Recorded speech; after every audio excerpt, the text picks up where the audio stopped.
Revolução Inglesa foi um conjunto de guerras civis e mudanças de regime político que ocorreram na Inglaterra, Escócia e Irlanda entre 1640 e 1688.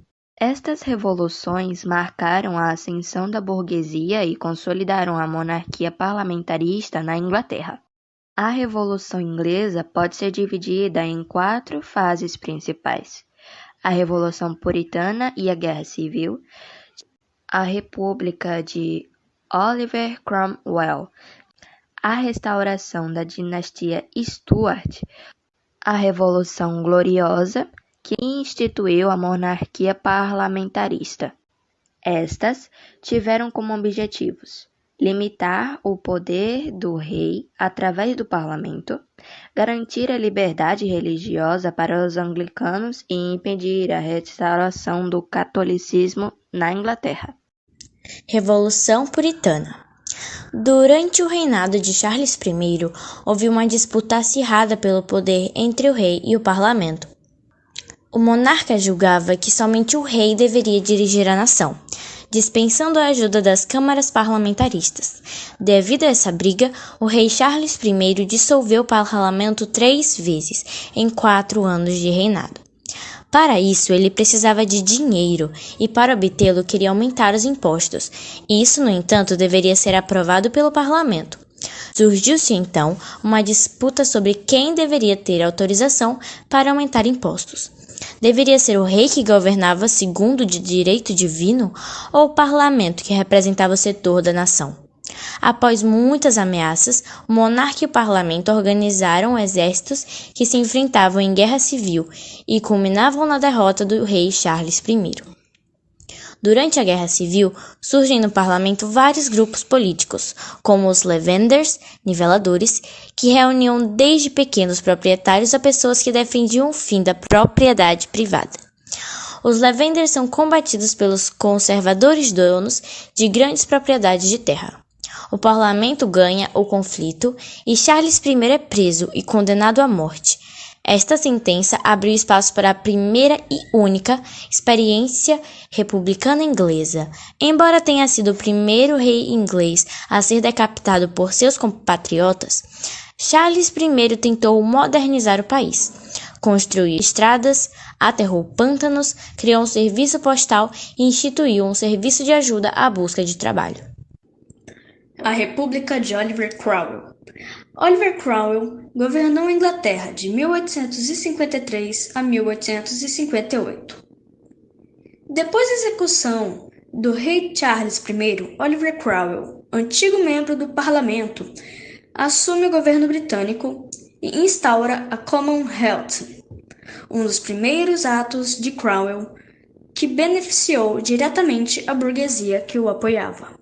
Em 1650, ele promulgou os Atos de Navegação, que determinavam que os produtos ingleses deveriam ser transportados somente por navios de bandeira inglesa. Isso dispensava navios de outras nacionalidades e fomentava a indústria naval interna. No entanto, o próprio Cromwell sentia-se ameaçado pelo parlamento e o fecha em 1653. Também manda prender e executar os chefes do exército, que ele mesmo mandara formar. Ainda consegue colocar Richard, seu filho, à frente do governo.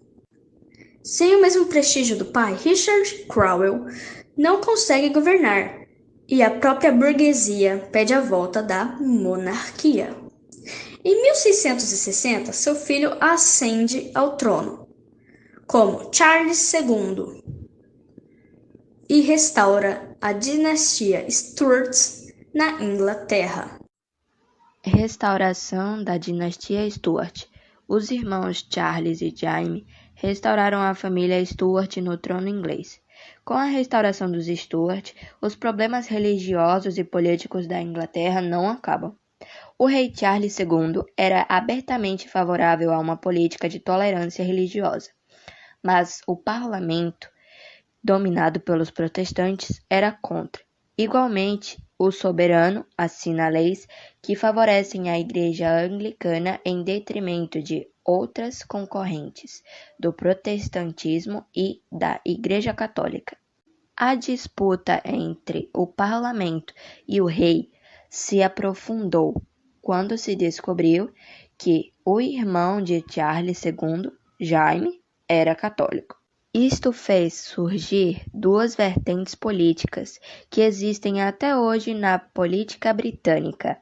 Whigs desejavam excluir Jaime da linha de sucessão ao trono e Tory não queriam excluir Jaime da linha de sucessão ao trono.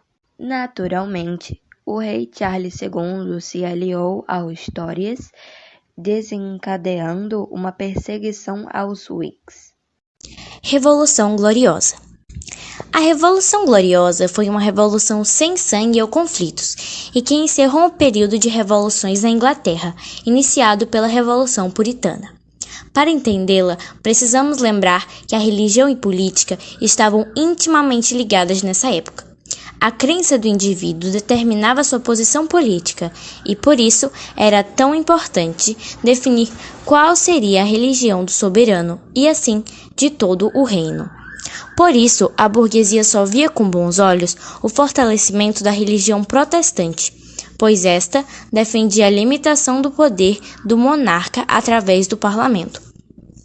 Dessa maneira, o católico Jaime II sempre foi visto com desconfiança. O parlamento conspira para que o trono seja entregue a seu sobrinho Guilherme de Orange, que havia se casado com sua filha e herdeira, a princesa Maria, desde que o mesmo se comprometa a assinar uma Carta de Direitos, documento jurídico que distingue normas e direitos individuais do indivíduo, além de limitar o poder dos governantes. Guilherme de Orange, então, tomou o poder sem precisar usar força, pois o rei Jaime II não ofereceu resistência, por isso deu-se o nome de Revolução Gloriosa.